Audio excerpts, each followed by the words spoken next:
join me.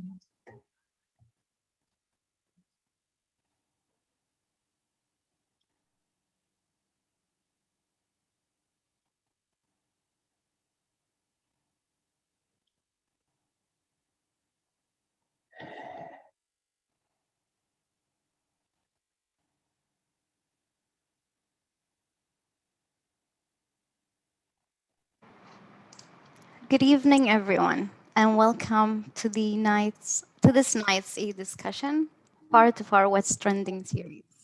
I am Emil Breiki, a research assistant here at Trends, and I'll be your moderator tonight, along with Nada Alwadi, a journalist and a PhD candidate at the School of Public International Affairs in Virginia Tech University.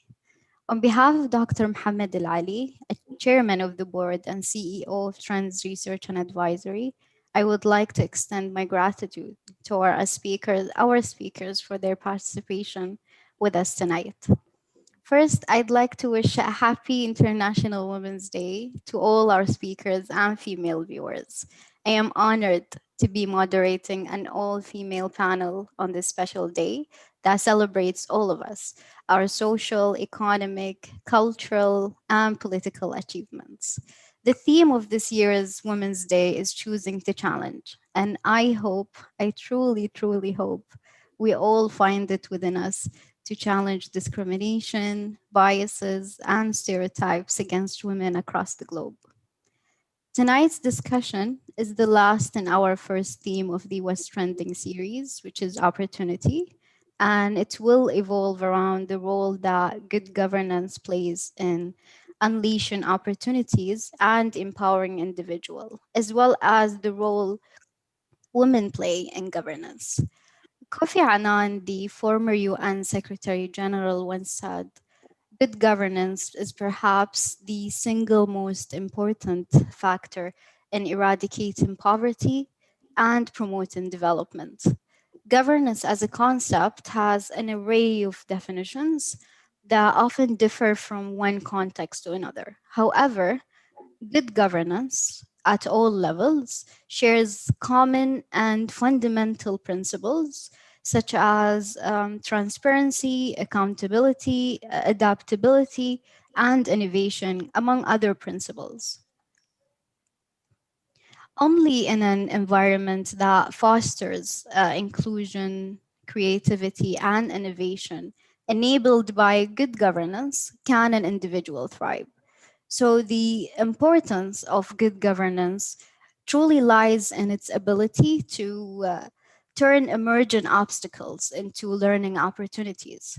COVID 19, which we're all collectively going through, uh, has exposed our vulnerabilities at a level we haven't experienced before. So, technological, educational, and health inequalities left us questioning, where did we go wrong in all of this? So, in a more simplistic manner, moving forward, the question is, how can we make sure that no one is left behind and that every individual is granted an opportunity to unlock his or her full potential? We'll be hearing from panelists from across the globe and from different industries. We're looking forward to your input and insight regarding these issues. I will open the floor for each speaker to deliver a 5 minutes overview remarks inspired by their distinguished perspectives, your professional and academic experience. And next, my co moderator, Nadal Wadi, will be leading the discussion forward. So, shall we begin? We'll start with Dr. Anna. First, thank you for accepting our invitation. Dr. Anna is currently an associate professor at the Belarusian State University and the director for cooperation with EU and Eastern Partnership countries at the Scientific and Technological Association in Belarus. Dr. Anna, based on your digital innovation and transformation experience, what was the role of governance. What was the role governance played in building a robust innovation system in your respective field? You have 5 minutes. Thank you very much, Amal. Dear colleagues, it is my big pleasure and honor to be in this distinguished community of experts. And obviously, the issue that is discussed today is of greatest importance. So let me kindly share with you some few insights from my many years of work in the field. Um, just a few words. So I have worked in the field of innovation policy and innovation management for SMEs for more than 20 years. And all of this time was I have tackled with the international experience in the European Union and also with the so-called post-Soviet countries, so the countries that have uh, recently emerged and gained their independence after the dissolution of the Soviet Union. So we observed both the experience of the countries with the established market economies, but also of those countries that have just faced this issue. However, I have good news, and the good news are that all the countries today have the opportunity to become pioneers in some field, and this is because of rapid technological progress. So nowadays we see that because of dominating information technologies that are actually quite accessible across the globe, you can find a niche on the global market, and this niche can be very specific and distinguished.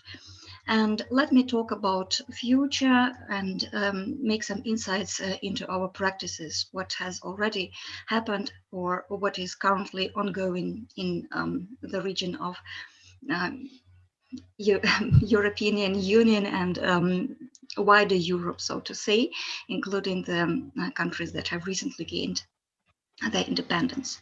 As if talking about the future, in my opinion, the future is in data. So the data is becoming the main raw resource in every economy, and there are many new insights for policy making in this that the government should take into account.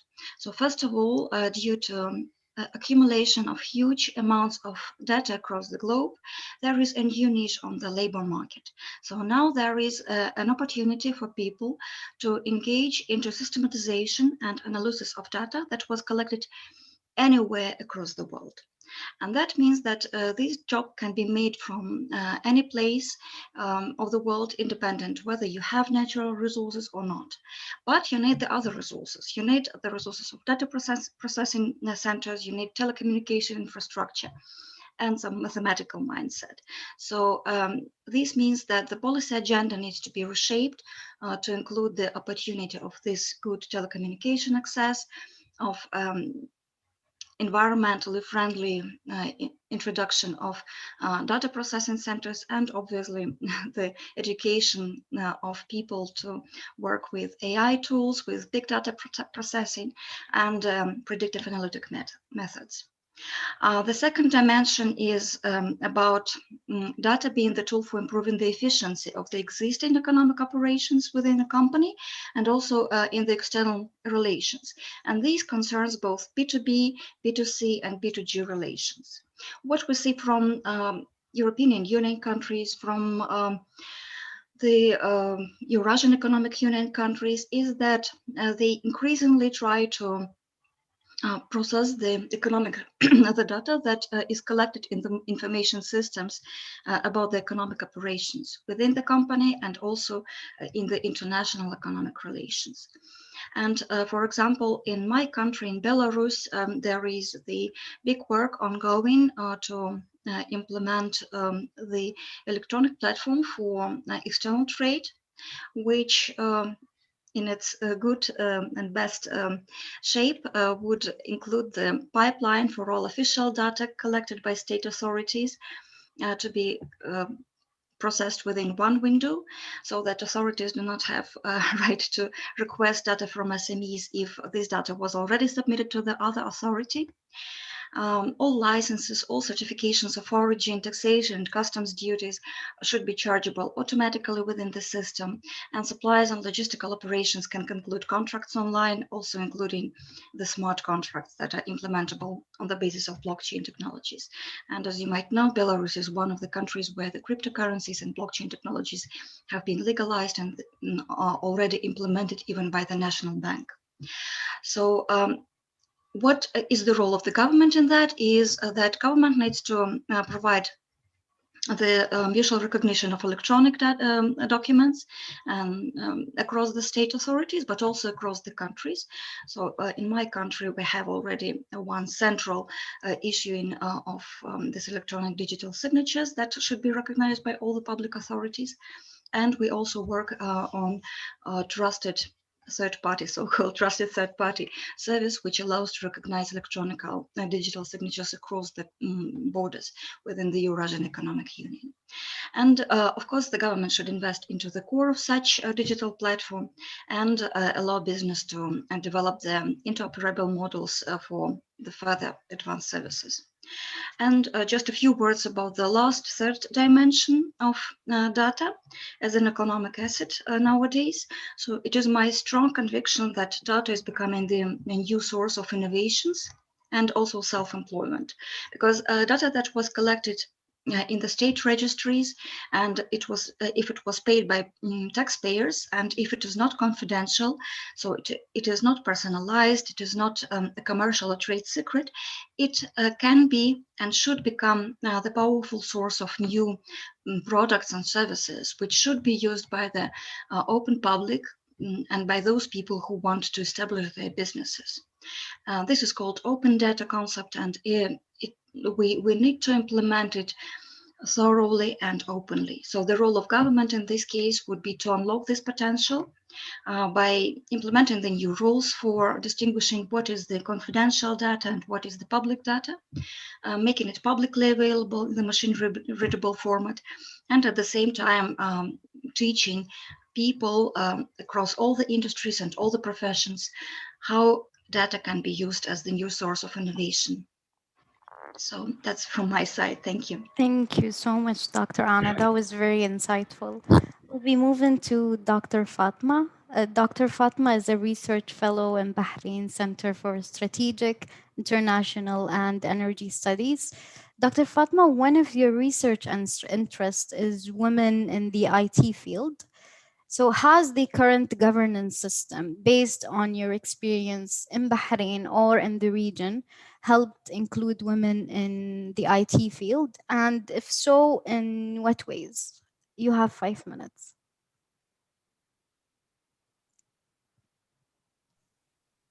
Yes, hello everyone. Nice to see all of you, and happy International Women Day. Regarding women representation in technology careers, specifically, although number of women has increased over last years or over the last decade, their representation in IT jobs is not like their representation in IT education. I mean, they are better and more educated in IT colleges or IT education, like computer science, computer engineering. They did a significant achievements in IT education. However, they are underrepresented in IT jobs. Male are given the high skilled jobs, heading IT departments, while women are given or assigned to jobs like coding, programming, and this which needs less contact with the human and other departments, less visibility, I can say, compared to what male can have a job in the IT sector. But I'm happy that in the past 5 years, the top management or leaders become very aware about the issue of women's underrepresentation in the technology fields. and they push forward to enhance or enable women in that field, because this field has a significant impact on economy, because every country now want to improve their digital economy, which is based on technology. So they need human resources and skills. Because women is a big portion, or they have high share in IT education, but they are not, their skills are not being used in the IT employment. So it means in the GCC or in the MENA region, they will lose these skills if they are not empowered in the technology field. Thank you. Thank you so much, Dr. Fatma, for your valuable contribution. We'll be moving to Ms. Dia. Thank you for being here with us tonight. Ms. Dia is the founder and executive director of the Leonard Education Organization in the US. Ms. Dia, you've worked with marginalized youth for many years. You've done a remarkable job providing them with the most incredible tool of all, which is education. From your experience, what is the ideal governance system that will help unlock opportunities for marginalized youth? More specifically, Arab women in your community. You have 5 minutes. You're muted. You're muted, Ms. Dia. Sorry.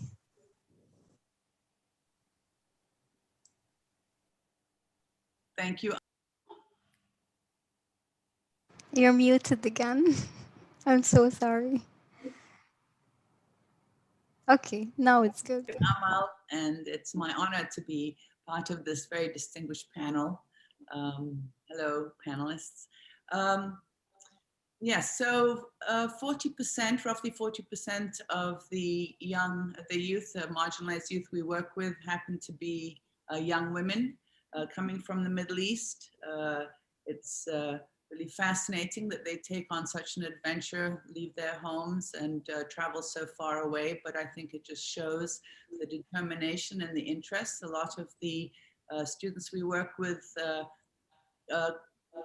come to America, go to Europe to have the opportunity to study these more modern fields, which are still yet to be included in the education systems back home.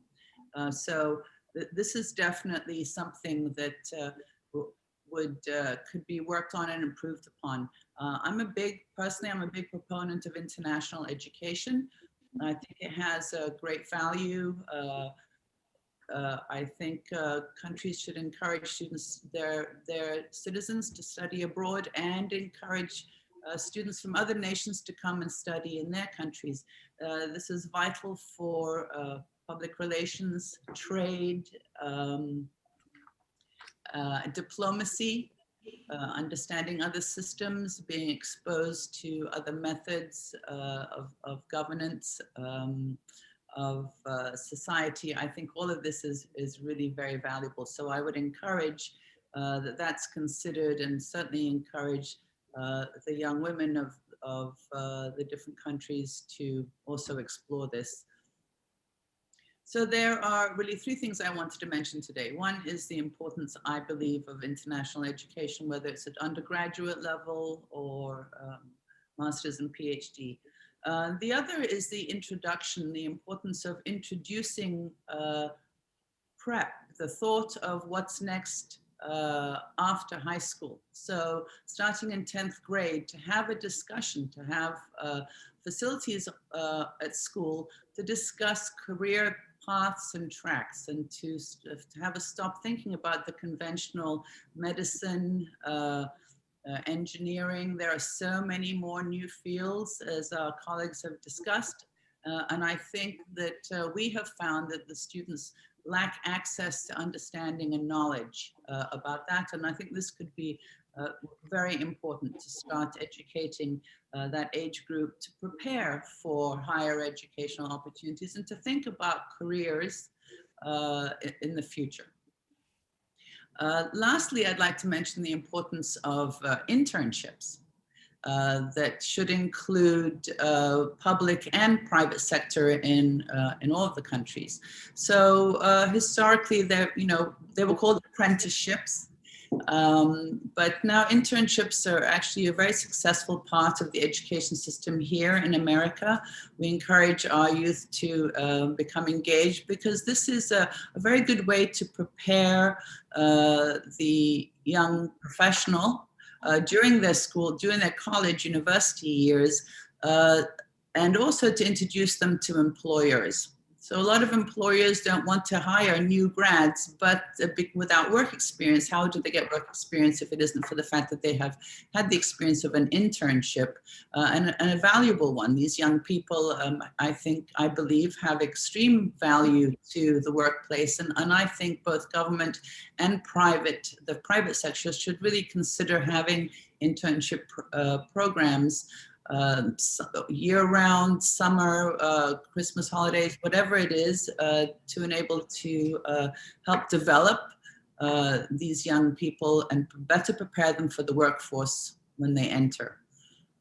So these are my 3 thoughts and contribution towards education. And I have found that these 3 philosophies have actually have really made a difference for the young people that we work with. Thank you. Thank you so much, Ms. Dia. We appreciate your input.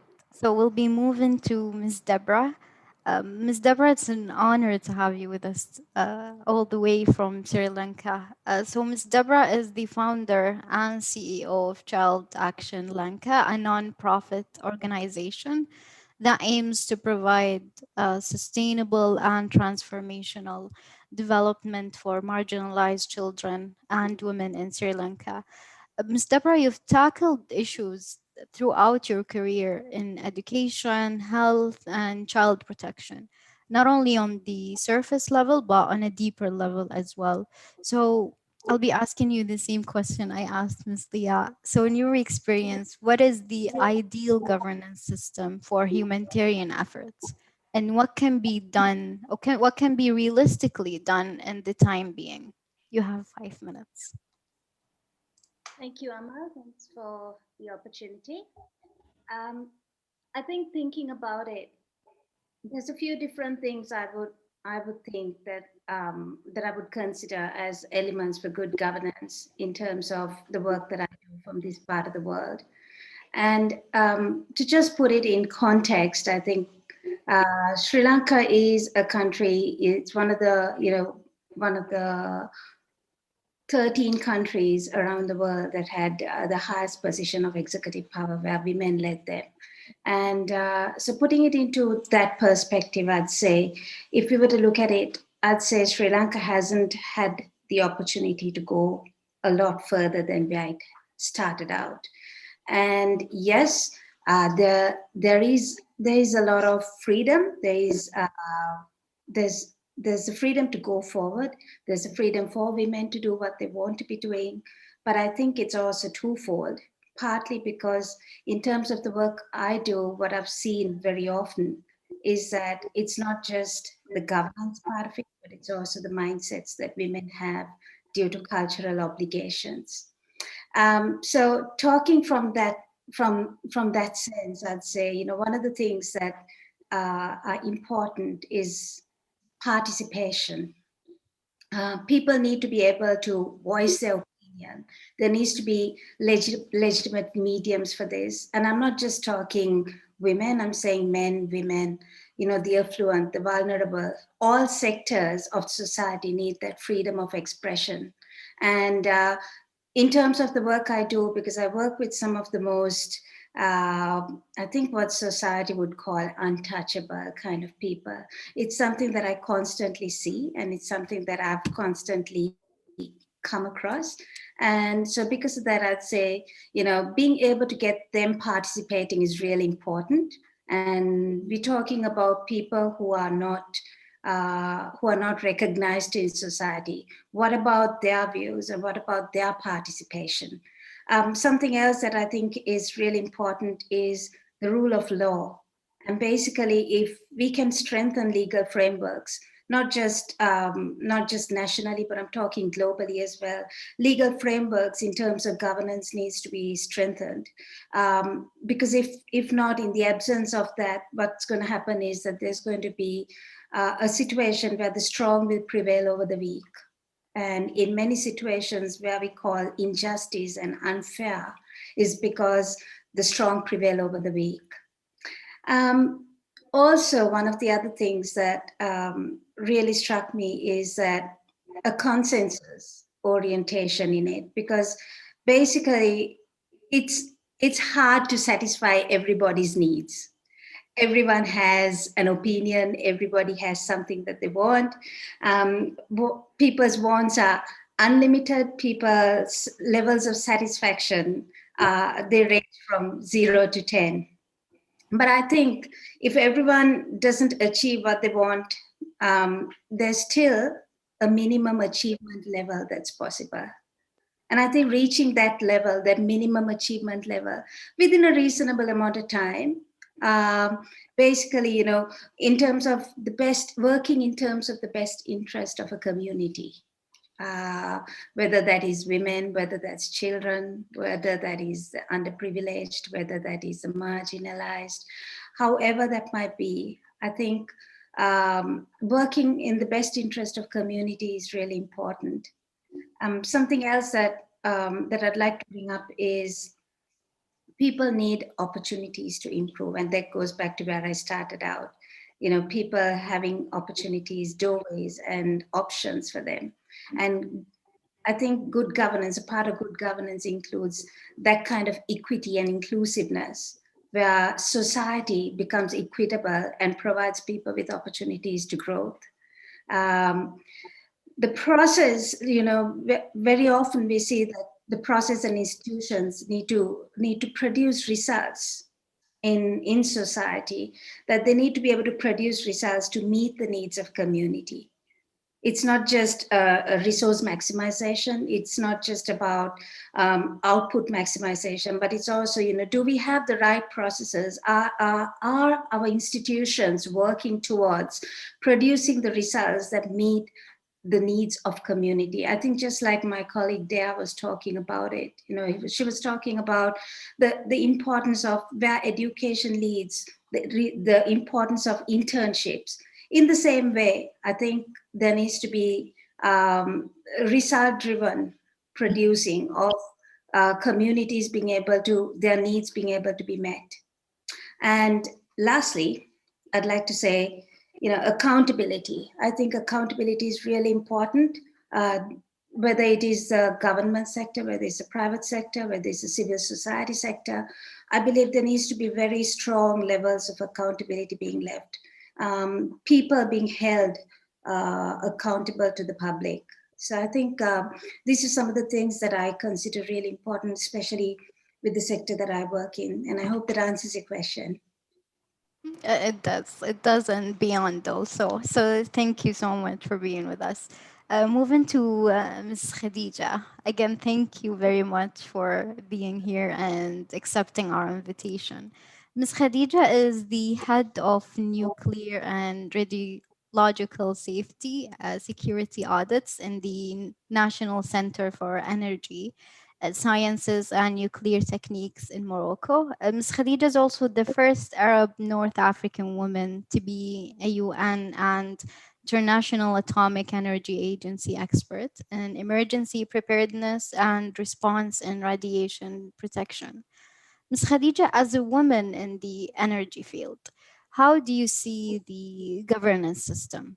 Is it inclusive of women? And from your experience, what more can be done for women in this field? You have 5 minutes. Okay, thank you, Amel. Donc, happy Women Days. And also, I see that I'm so honored to be with you in this important panel.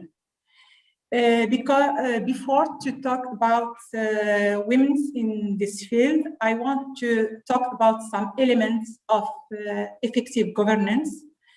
In my opinion, the element that I will talk about apply to the organizational governance and project governance. In the field of my activity, what I will call projects, just an example of the organization of international exercises. The exercises, I give the example of the convict street exercises. The exercises was based on severe radiological emergency targets by criminal acts with the International Atomic Energy, in which I was the chief evaluator. Then more than 10 international organizations participating in this type of exercise, more than 16 participating countries, and 24 hours non-stop of the conduct. This is what I will talk project. So I will talk about 4 or 5 elements to have an effective governance. The first element is to set a clear purpose and stay focused on it. Clear objectives, strategic direction setting include setting realistic medium and long-term outcomes and short-term priorities and budget choice. Clearly of purpose is also important at the specific project and program of work level. The second element to have an effective governance is to have a clear role and responsibilities. In the case of the field of energy, the role and responsibility of each country, each party, including governing board member, preparing committee of the project or the exercises, stakeholders, management staff, and other party must be clearly defined. For me also, the third element to have a good effective governance is to lead by setting a constructive tone. The leadership role of the governor is to test suitable tone from the top that shapes the culture and demonstrate the desired value and ethic of the organization. The fourth element to have an effective governance involve the right people. For governance to be effective, it is crucial that the right people are involved. The fifth element is to invest in the effective relationship built on trust and respect. And the last element for me is to manage risk effectively. Now, if we want to talk about I think when we work in a framework where the responsibilities are clear, in the framework where relations with the collaborator are better, in the frame where respects the 7 or 6 elements that I talked about, we can guarantee a better production with much fulfilled teams. I think now about how to enhance the women in our field, even that it's a punctual field, it's a technical field. Through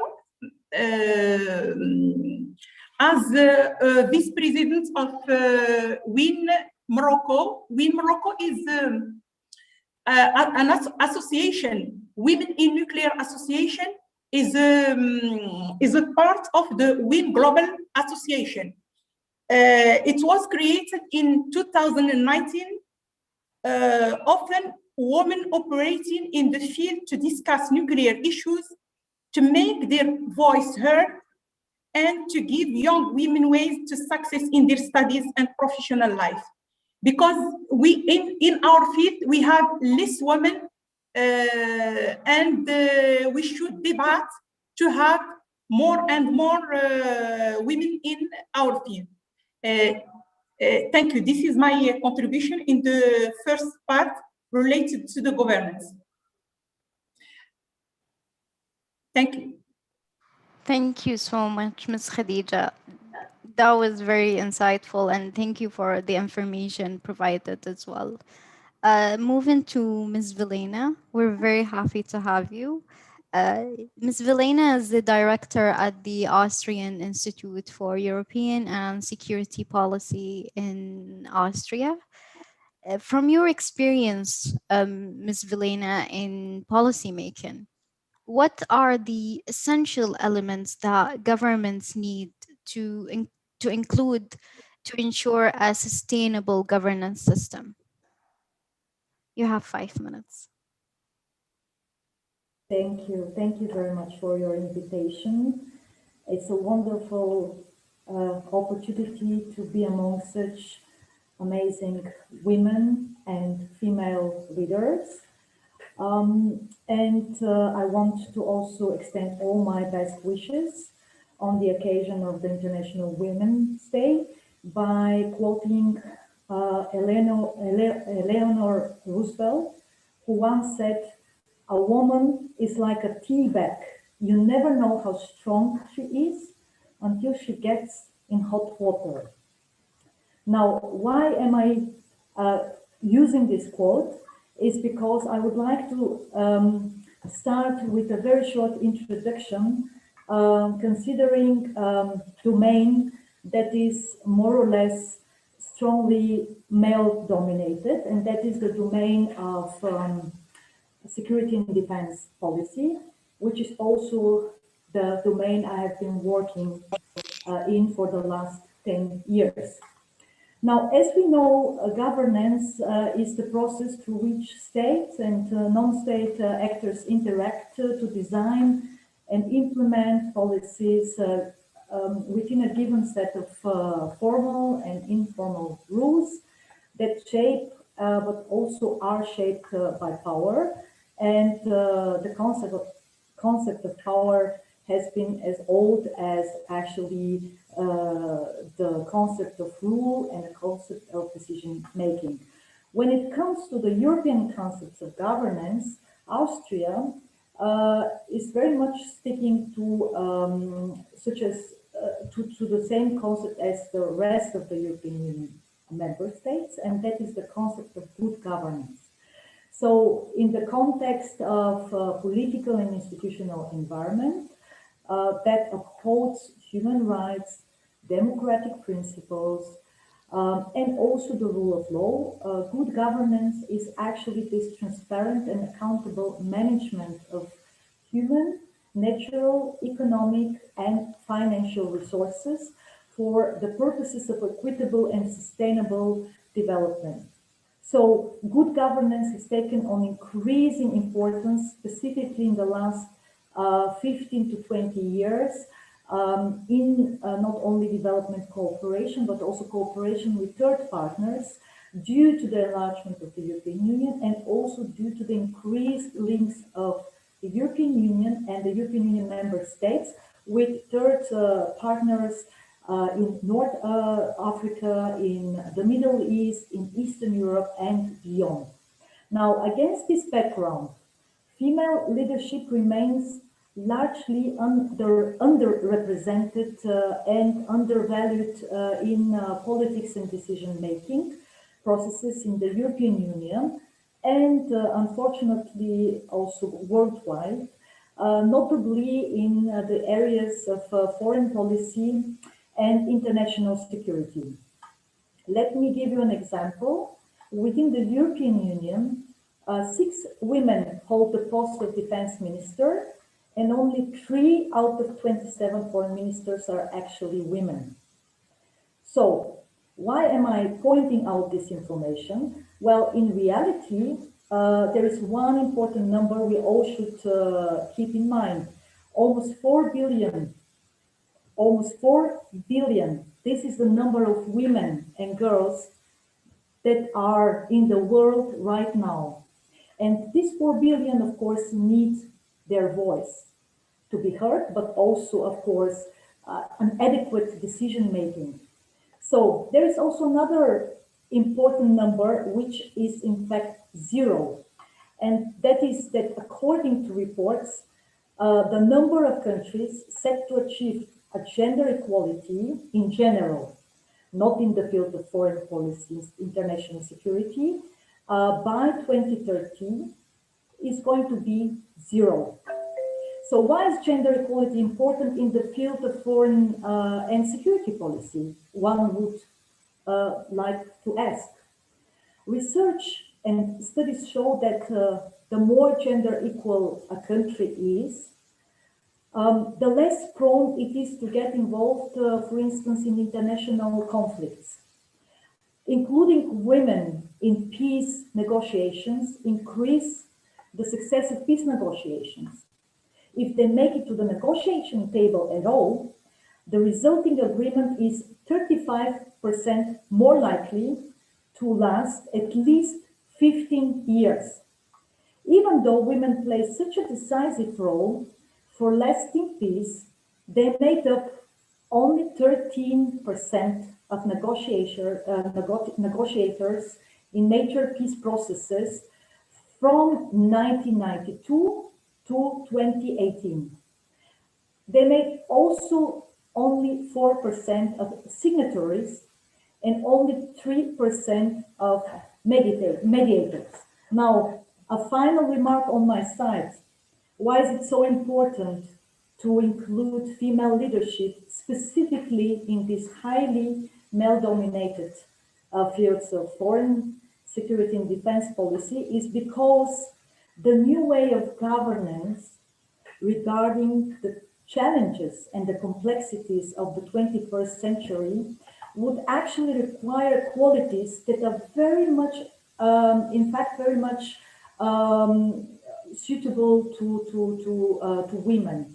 It would require honesty, transparency, humility and empathy, and also systems thinking. So to round it up, female leadership can contribute to the decision making in order to make it more open and transparent. Female participation as citizens and stakeholders can also contribute throughout the policy and law-making processes. And actions and measures are, in fact, as we saw it during the pandemic, increasingly based on evidence and understanding of the impacts of this decision making. And in this regard, as we know, women are very long-term oriented and strategically oriented planners. They can also contribute to the quality of governance. So thank you very much. Thank you so much, Ms. Federica. I completely, sorry, Ms. Vilena, I completely agree with your last point. And hopefully we'll see more women in power in the upcoming years. Ms. Federica, who is an international business advisor for the Enterprise Europe Network at Union Camere Piedmont in Italy, thank you for being with us tonight. From your extensive experience within the creative industry, how can a good governance system help SMEs build a sustainable future? You have 5 minutes. Hi, everybody. Thank you for inviting me to this interesting panel. Yes, from my point of view, as I work close with small and medium enterprises around the world within the Enterprise Europe Network, that is an international network co-financed by the European Commission that supports SMEs to grow and to become more innovative and international. I kept some tips from them, and what I can outline is that they lack interaction, direct interaction with governments. What I can say that is that we may need some interaction among ministries to provide to society a more holistic services to SMEs, for example. They need simply services to succeed their business, to go ahead with their business. They need direct involvement with their decision and with their rules, and even less bureaucracy, because for the most in Italy, as I can say, there is a lot of bureaucracy, for example. So in most cases, they are blocked to go ahead with their achievements and to achieve what they need. So at first level, to have more direct access to regulations, to services in a very easy way, to have create some place where they can meet direct the governments, to create a place where they can discuss directly with them, and of course to have direct funds, because this is a very huge problem for them, especially for the vulnerable groups, such as women. We need direct funds for them to go ahead with their new entrepreneurial ideas. And another point is to have access also to educational trainings. The educational, as someone else here today said, it's a very, very important aspect, but not limited to a specific age. But it should be open. It should be a lifelong learning educational training access. Because people could change their decision within their life and wish to start a new job, to access new fields. So they need to have access at every age of their life to the knowledge to succeed in their lives and in their businesses. And another point is that it's important to protect IPR and patent. This is another part is very, very important for the business, and create more synergies, like corporations also among startups and innovators. This is another part very, very important. Thank you.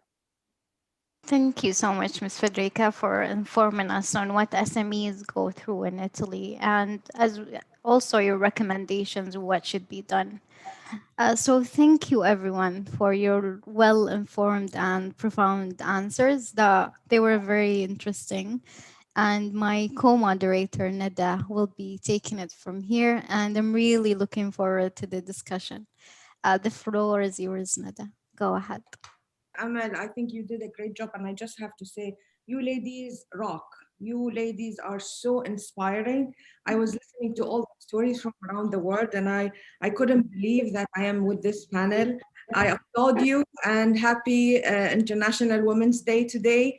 And I hope women will follow these examples everywhere around the world.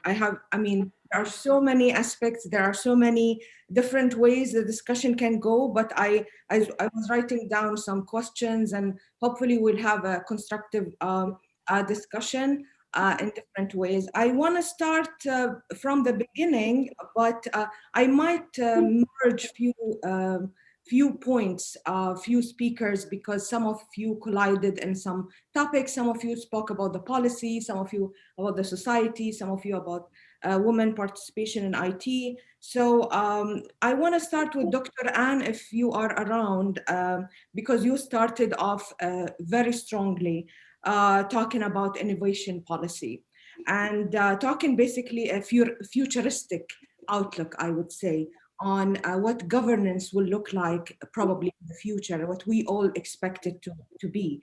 You talked about how data is the future. You talked about how systemizing governance and that in arranging or making policy towards data is important. Data governance is such a complex issue, and I could see how your experience, the depth of your knowledge on this particular issue might be very useful to many countries. I personally am very interested in data governance as well. And I know for a fact that data governance is an issue that has many multi-stakeholders. So government is one part, but you have technology companies are involved, you have infrastructure, you have society, community who uses these technologies or data, interact with it.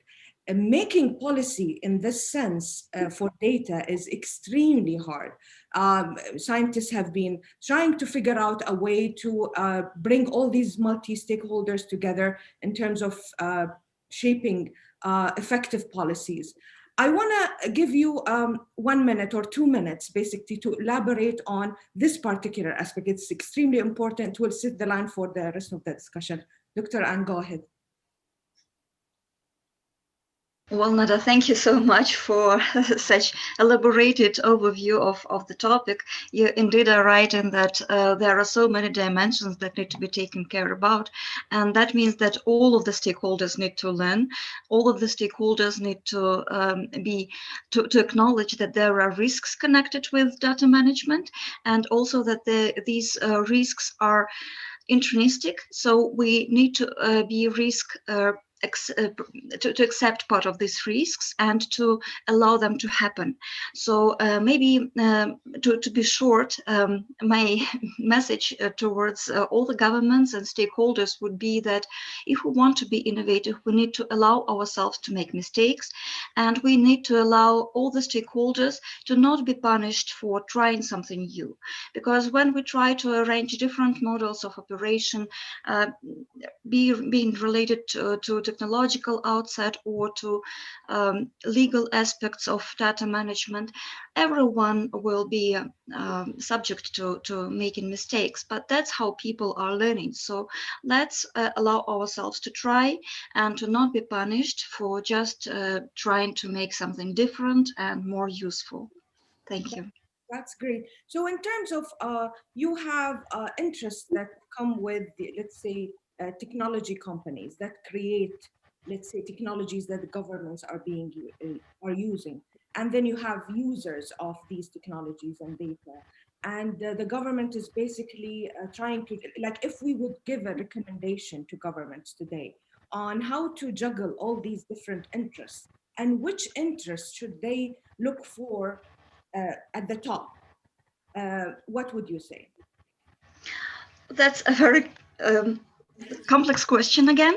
So I would say probably of course, we have all the time when the government makes policy, the government needs to take into account both the big scale societal challenges, also including the international perspective, but also they need to think about people. So to think about those who try to make something in their life, to have jobs, to take care of children and families. So that means that as a government, I would probably include the triple helix relations into this perspective, and I would try to provide that data is available for people, for SMEs, to make businesses, to improve their efficiency. That data is still not offending the personal interests of citizens, because all of us are personalities. So obviously we don't want to be misused in this business process, and at the same time, of course, thinking about the future and about the ecological and international relations, so bringing more peace, bringing more ecological development and social support into our lives is also essential. I like that. Thank you so much, Dr. Anne. I think you really elaborated on such a complex issue, actually, very hard to govern data, and it's a very, very challenging task for governments, I think. If you let me, I want to shift to Deborah from Sri Lanka, because you mentioned the community. And I know, Deborah, you talked extensively on your experience with the community, basically. And that's an aspect that I think it fits in the discussion here. You talked about basically the mindset of women and the cultural obligation that they might face. And we have this aspect of women in this discussion, obviously, but generally, societies in general have a mindset of their own, and their data, their policies are being governed in a way that might not necessarily translate into fixing their own problems. They might not actually understand how these policies are being made. They say, I study policy, they say policy is an art and a science, and the humanitarian part of it is very important. That I want to ask you, Ms. Deborah, on the inclusion of communities in particular, especially minorities, vulnerable communities on policy making. How do you see that happening? Um, yeah, I think when you look at it, especially in terms of vulnerable people, we're looking at also what their representation is in terms of a population. Now, a lot of the people that I work with are people who are not represented in national statistics. They're born with no birth certificates, they have no identity cards, they have no voting rights. They basically, their existence is nil in terms of statistics.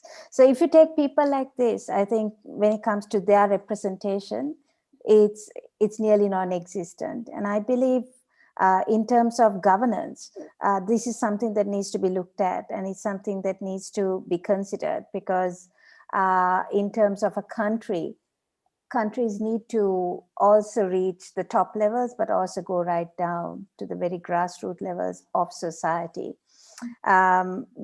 Coming from a country that's a very male dominant society, when you take women, I'd say, you know, Sri Lanka is, I think it ranked on the Gender Equality Index at number 75. This means that there's 74 other countries that treat women better. So when it comes to, you know, treating women or giving women opportunities, giving minorities an opportunity, when it comes to giving people who are vulnerable or marginalized, I'd say that's something that we can't emphasize enough. And I believe that that's something that is probably lacking in terms of policy, in terms of when it comes to decision making, whether it's nationally or globally, something that needs to really be stepped up. Because I think if we look at a country, or if we look at a nation, we're talking about, you know, the welfare of a country. And I think one of the ways of assessing the welfare of that country is also to look at the status of the minority groups. Are they being represented? Are they being heard?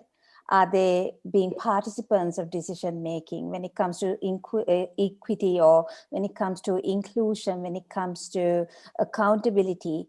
Are they being considered as well? Do they know of the decisions that are being made? Do they know of what's available to them? Do they know of what is possible to them and what their human rights are?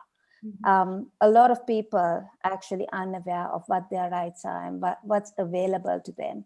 And I believe this is also because of the poor levels of communication and education that we've passed down to other levels. Yeah. Thank you so much, Ms. Deborah. And that's a great segue actually for the next element of the discussion. I think education is something very important. Ms. Dia and Dr. Fatma talked about elements of that. I want to turn probably to Ms. Dia first, talking about education.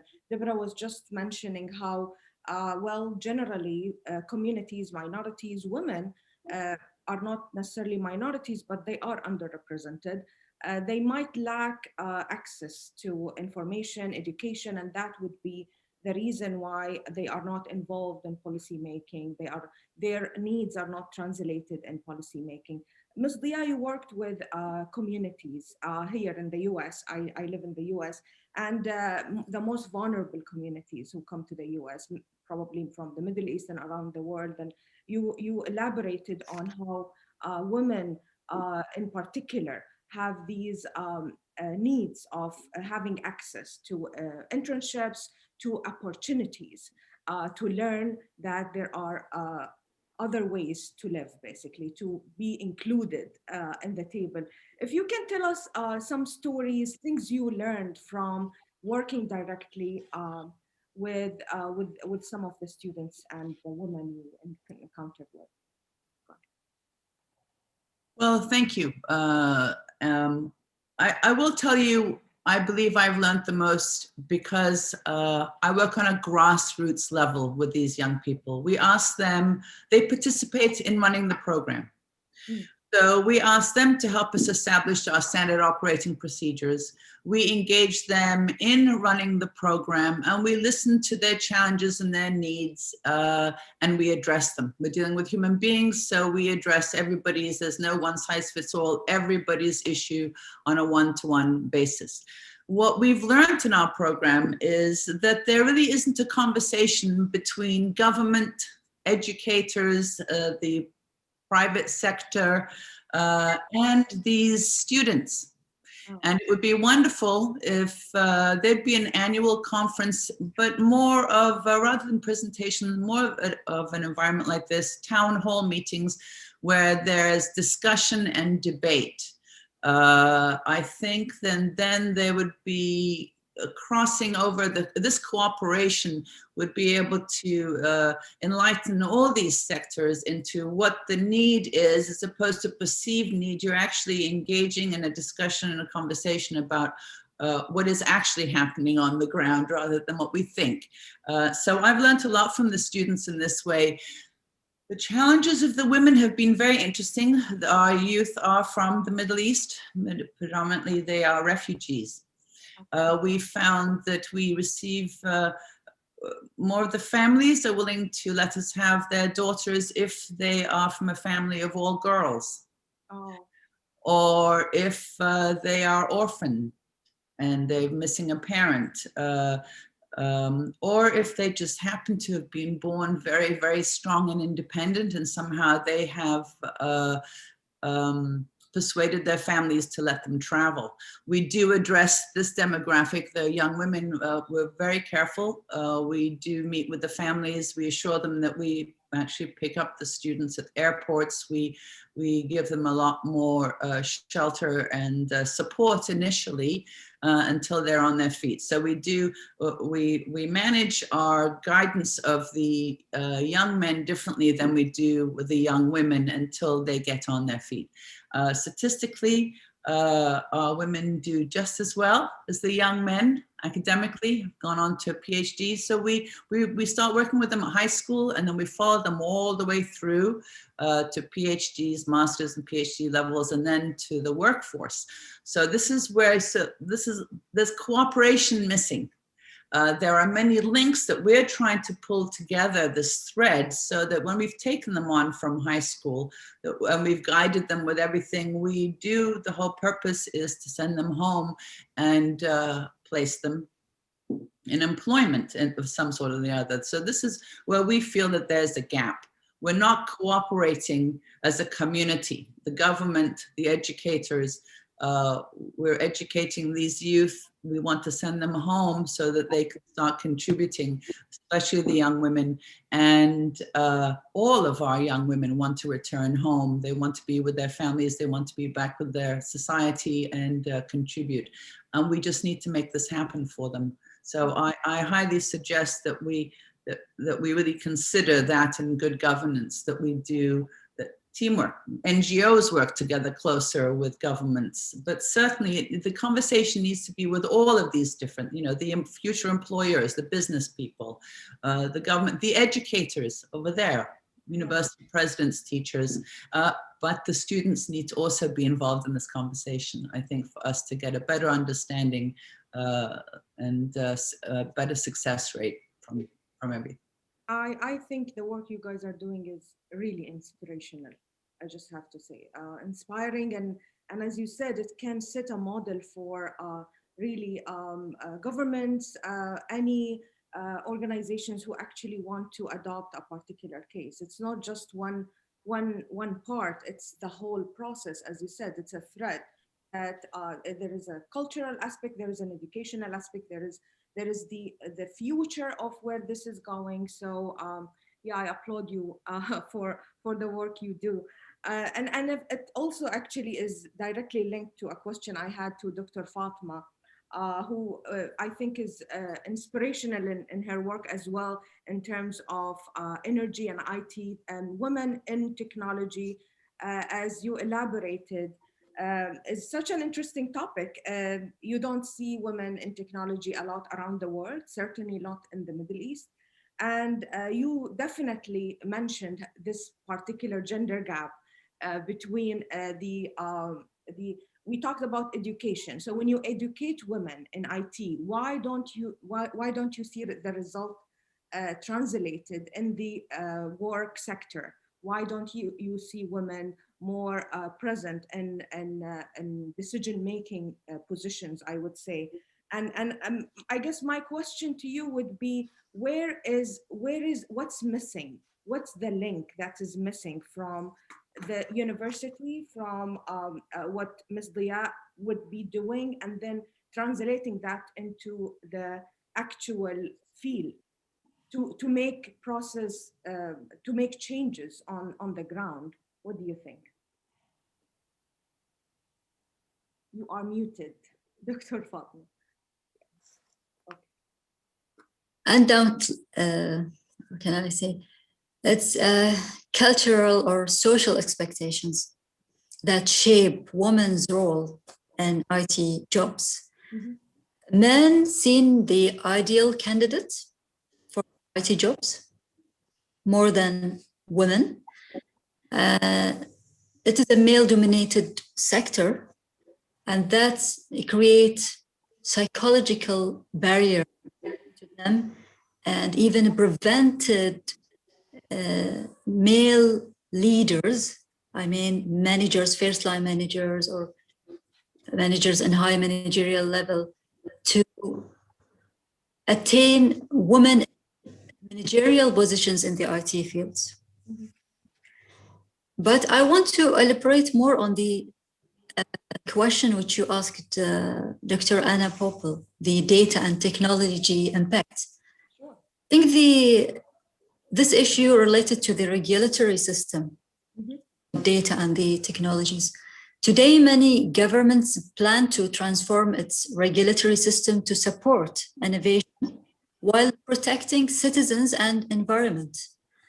And that's because innovation is an important source of economic growth and public benefits, but at the same time, it can also have unintended consequences, sometimes leading to public or environmental harm.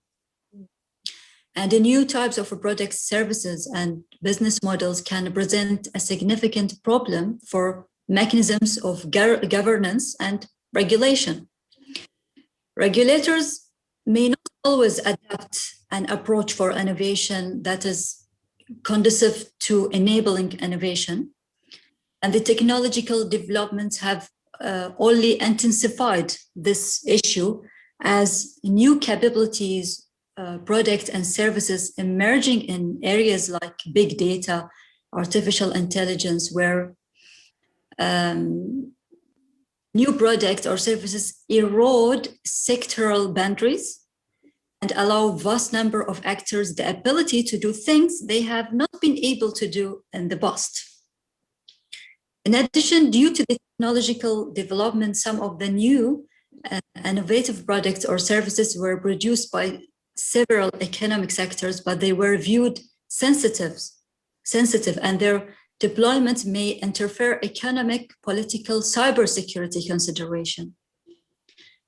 To manage the competing needs for innovation and public protection,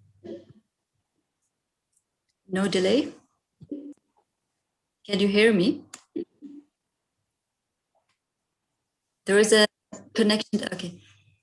So to manage the competing needs for an innovation and public protection against a backdrop of continuing technological disruption, regulators need to develop and test new approaches for innovation after COVID-19 world. The financial and banking services industry is a good example for why governments need new approaches for innovation. A wide range of traditional banking products, from payments to investment advice, are being challenged by innovative fintech products But for now, not all regulators are fully ready to support those new products, this new fintech-based products and services, even in the developed countries. Maybe you can remember when Facebook has announced launch of digital currency, so-called Libra, in 2019, describing it's a global currency and financial infrastructure aimed at creating a more inclusive financial system. It has sparked global concern. Yep. Politicians provoking questions about how the company will navigate government regulation and oversight, existing government-backed currencies, criminal use and privacy, and so on. Therefore, that time the Congress and many financial ministries and governments in European countries, such as France, Germany, rejected Facebook digital currency as they saw it is a risk to monetary stability. So governments in need for new approaches for fostering innovation and minimizing its related risks in their countries. I don't think approaches used this day is enough for fostering innovation in the future. I think you raised some very interesting and very important points here. We were talking about the gap between women and men, and we now realize there is another big gap, which is basically the futuristic, the innovation, the technology, and of course policymakers who might be restrained because they don't understand this new field that is emerging, that is changing everything, and the concerns of security, as you said, and privacy probably for the community are there to make it even more challenging. And I mean, it's we can debate this all day. Obviously, it's such an interesting topic. And also, I want to go to Khadija, if you don't mind, because this is also very connected to the field she's working on. And Khadija, you talked about women in the nuclear energy field. You talked about the organizational governance, and this is a field that you personally worked on. There is a project you talked about in Morocco that you are familiar with in trying to involve the right of people and women in this process in the organizational side. We talked now about how there is this gap between technology and policy making. There is the gap between women being included in decision making with policy. I wonder if you have any insights on this, Khadija. Thank you, Neda. So now I will not talk as responsible in safety and security in the nuclear field, but as representative of the women in nuclear in Morocco. We have observed that internationally and locally, women are underrepresented. So in the nuclear sector, and that many initiatives should be launched to address these issues. Even in the organizational position, or in the and also in the managerial position. I will share with you some statistics. Women in this field in Morocco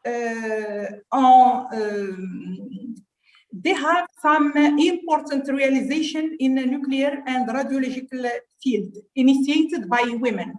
I can give you some examples. For the first diploma in nuclear medicine was launched and was initiated by women. The first master degree in medical physics was launched also by women. In the another master degree in radiation protection.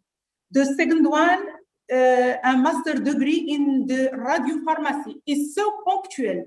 So, and also was launched and initiated by women. Another license in dosimetry was launched by women, but the representativity and the number of women in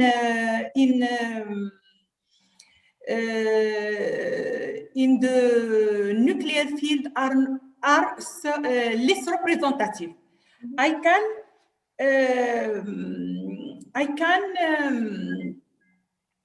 give some proposal in order to enhance the role of women in order to have more leadership and to solve the gap between women and men. So I think in my point of view, in my opinion, we should impose a quota in the position of the leadership, because in order to have equality and in order to have the same chance to have the same position, we should impose a quota in the position of leadership. Also, we should have women in the executive board and should be imposed by quota also. Companies that have active policy in place that ensure equal rights for women and have take active steps to redress the imbalance between sex are most successful. This is my point of view, and thank you. Thank you so much. Thank you so much, Ms. Khadija. This is very insightful, and it's actually I have 15 minutes. I wanna ask Fidrika a follow-up question and actually end up with Velena, because Velena, you mentioned something extremely important. I'm personally very passionate about. So I want to leave it to the last portion of the discussion. But we'll go to Federica, because your field, Federica, in Italy is super interesting. You work in fashion technology innovation and entrepreneurship. And we were just talking about inclusion of women in terms of new sectors, technologies, IT. I wonder, from your experience in this particular field, um, uh, if the experience is a little bit better. Do women get to have leading positions, making policies in terms of organization in the fashion technology sector, or is it different? Yeah, actually, yes. In the fashion and textile sector, yes, there is a very huge leading position by women. We have a lot of brands leading by women. It's the most important sector, I guess. Moreover, as I working within this international network, we organize brokerage events worldwide to connect companies and to facilitate the creation of international agreements. So I found within these brokerage events worldwide that a lot of brands are leading by women. So it's a very important aspect. But we need more. We need more women in a very powerful position. This is the point. And what I said previously, that there are a lot of women working with business, in the textile business, but most of them maybe have some lacks because they need more support, they need funding, so they need more trainings or educational part. So yeah, they are leading companies, but maybe they need more support from the society, from the government, etc. Another important thing, I think, it's also the support with for the emergence, for the startups, innovators within the sector. I can mention, for example, that my organization is supporting a society in Turin that is managed a fashion week called Torino Fashion Week, addressed just to emergence, to innovative brands. And we support them organizing a specific brokerage event every year here in Italy. And it's addressed to emergence brands, and it's very successful because a lot, again, within this event, a lot of clients, a lot of brands, especially women, are very excited about attending this event addressed to the newcomers, as I can say, in the business. So it's very important to have a situation or events like this to give importance also to the unknown or to the already unknown companies. That is very interesting, and I think it Yes. also gives a highlight, like the end product. Probably people who consume in this particular sector are women. So basically, decision makers, people who are leading, and then consumers. It might be a great example, actually, as you said, for governments to set the lead, because many of the policies are targeting women, and in different aspects, obviously, and they might not be part of the leadership part of it and decision making part of it. Thank you so much, Federica. Thank you. Thank you. I have only 10 minutes. I want to go to Vilena at last. Vilena talked about security and defense policies, foreign policy. Your remarks were extremely interesting to me personally. Something as you mentioned, we know the this field is male dominated. They call it the hegemonic masculinity kind of mentality that dominates the decision making in terms of war, conflict, peace, conflict resolution. My question probably to you, I wanted to follow up on something. Women, when they go to decision making roles, but are not necessarily able to make decisions, and that's quite a challenging thing, I guess. But that's something we see everywhere. So even in foreign policy and security and defense, you might find some women in some instances in some countries, but because the system itself, as you mentioned, is built on the idea of conflict, maybe they might not be able to push the line. What do we need to change that? Elena. I've been confronted with this question throughout my career. When my father learned that I'm interested in politics and in the international security, the first reaction that he had 20 years ago was, oh no, just don't go into the politics. Yeah. Because women in politics, this is just a combination that doesn't make sense.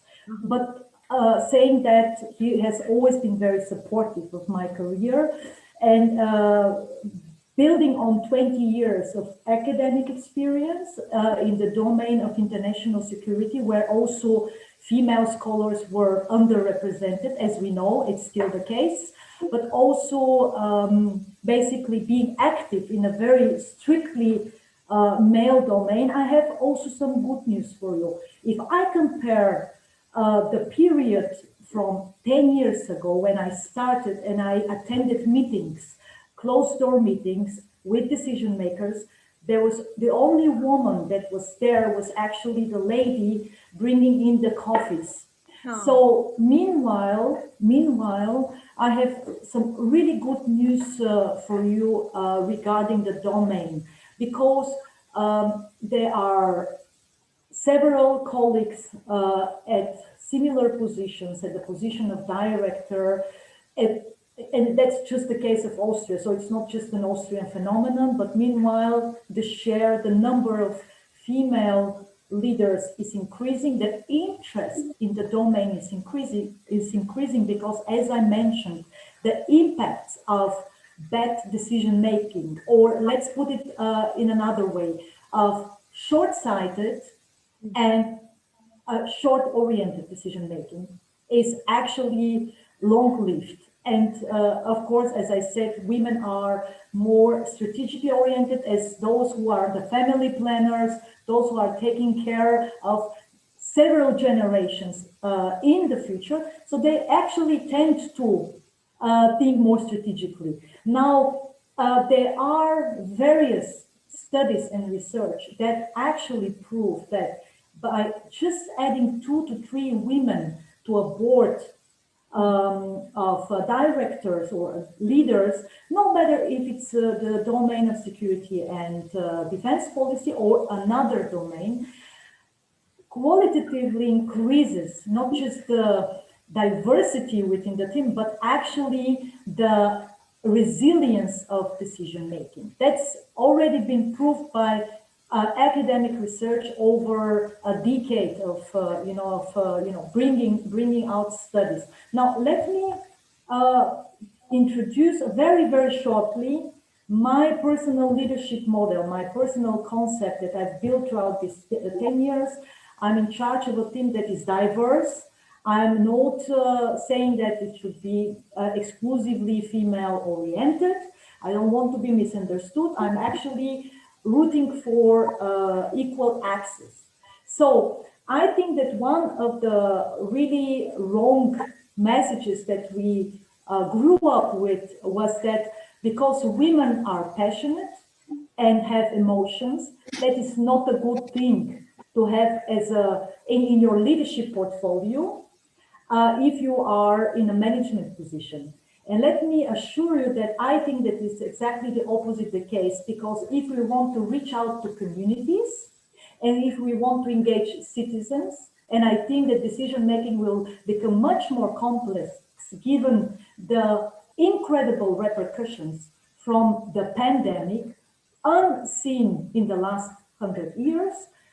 One way how we can reach out to communities is by showing passion for what we are doing, by actually being authentic about the job we have. So showing intense feelings about what we love doing, I think is actually radiating a positivity. And second one is empathy. So because female dominated domains are not, so basically are not allowed to show feelings, and it's one of the ways how they are so egocentric is to exclude any empathy, because it's very competition driven, it's very egocentric driven domain. I think that the new type of leaders, it doesn't necessarily have to include only women, is for leaders to show that they are actually human. So this is another way how they actually reach out to citizens and to communities. And one explicitly absolutely important point is the way how actually systems thinking is included in the leadership. And I think this is something that you can apply to any field and to any domain. So systems thinking means that you understand also the big picture, that you are actually long-term oriented about your domain, about the trends and about the developments, and you go beyond your domain. That means you're not ignorant about the neighboring fields and areas, but you are actually trying to understand the big picture. So because everything is connected, and as we saw due to the pandemic and the virus outreach, the risks and the implications are also connected. We will very much need this systems thinking also as being part of the leadership. And I think women can really provide for this kind of systems thinking. And finally, well, female leaders have went the long way, right? So they actually were said again and again, were told again and again that they won't make it, but they did it. Why? Because they didn't listen. They didn't listen to the voices that told them that they would fail, that they will not succeed, right? So this kind of persistence is radiating. So this is something which actually can help building teams. Once again, inclusive teams. It's not about females against males. I don't like this kind of discussions. I actually root for inclusiveness on both sides. So actually, this is how we are strong. We are stronger only by acting together. True. Thank you. Real representation of the society. Thank you so much, Velena, for these actually amazing remarks. I think if we learn something today, it's basically inclusion of women in the decision making and policy making will lead to a more peaceful, productive, well organized world. And their insight is important, and it's much needed. We didn't talk a lot about the COVID policy, but I think it is already leading towards that, including more women might need to better organize the crisis. I want to turn this to Amal if she has time to end with the speakers. Thank you. Personally, I really enjoyed this discussion today. I learned a lot, and there were so many amazing insights and stories. I hope we stay connected. Back to you, Amal. Thank you, Nada. So I would like to end with thanking all of our speakers and our lovely moderator, Nada. It was a great discussion. I've really enjoyed it. And again, it's an honor to be with so many amazing women leaders that have a valuable addition to their respective communities and sectors. I would also would like to thank our viewers for attending and watching.